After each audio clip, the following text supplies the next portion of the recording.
Il était une fois, dans un village, vivait un homme paresseux qui n'aimait pas travailler et qui cherchait toujours un moyen plus simple de se nourrir. Un jour, en cherchant de la nourriture, il aperçoit une ferme fruitière et décide de voler des fruits. Il entra dans la ferme et grimpa à un arbre. Juste à ce moment-là, le fermier est arrivé. L'agriculteur lui demanda de descendre en lui criant dessus. Le paresseux prit peur et ne descendait pas. Voyant cela, le fermier est entré chez lui et il est revenu avec un gros bâton pour le frapper. Quand le paresseux a vu cela, il est rapidement descendu avant que le fermier ne l'atteigne. Il a couru vers la forêt voisine pour se réfugier.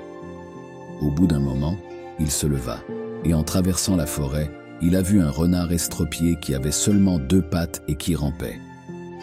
Le paresseux se disait « Comment ce renard peut-il rester en vie dans un tel état ? Ce renard ne peut pas courir, alors comment peut-il se nourrir et faire face à la menace des autres animaux ?» À ce moment-là, il vit un lion venir vers le renard avec un morceau de viande dans la gueule. Voyant le lion, tous les autres animaux couraient de partout, mais le renard est resté là tout seul. Le paresseux a grimpé sur un arbre pour se sauver. Mais ce qui s'est passé ensuite a surpris le paresseux. Le lion a laissé son morceau de viande qui était dans sa gueule au renard et le renard l'a mangé. Le paresseux a été choqué de voir cela. Mais il était heureux de voir le jeu de Dieu.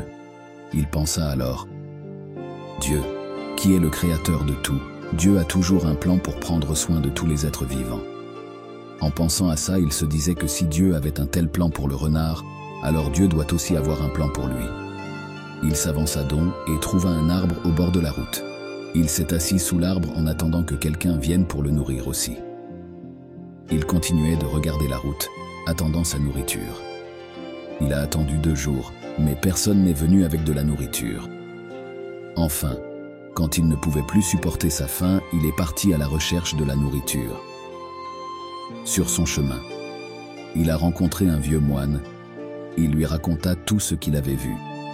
Le moine lui a donné de la nourriture et de l'eau. Après avoir mangé, le paresseux demanda au moine « Oh, sage, vous ne croirez pas ce que j'ai vu. J'ai vu un lion nourrir un renard estropié. N'est-ce pas un message divin de Dieu pour moi ?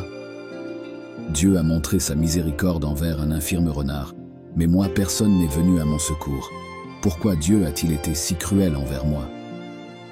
Le moine ria et dit « Il est vrai que le Créateur a un plan pour chacun, et vous faites également partie du plan de Dieu.